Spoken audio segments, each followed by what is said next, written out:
I'm not a big fan of mediocre things being overhyped, but I'm not really a big fan of like cool things being underhyped. And I think one big thing about like the Man of Steel, because I really like the Man of Steel, is this scene where Jonathan Kent gives up his life so Clark can continue to keep his identity. And I think a lot of people miscrew what goes on in this scene. They call it a bad scene, like why wouldn't Clark save his dad?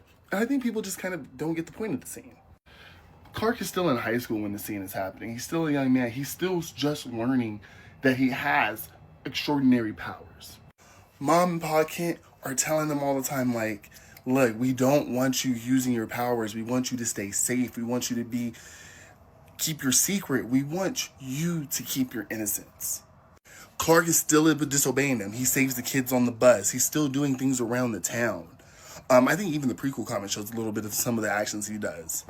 And the scene where this happens, where Trinity is just ripping through the highway, and Jonathan and Clark are getting people out the cars, and Jonathan gets caught. I think Jonathan makes this decision where, like, my life isn't worth your innocence. My life isn't worth exposing your secret.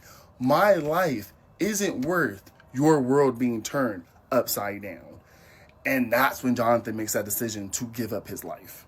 We could talk about the execution any day, but I think Zack Snyder was really trying to make a Superman who had to make very hard decisions and still be a hopeful person, try to be a hopeful person. I think that was the trajectory this movie was trying to portray.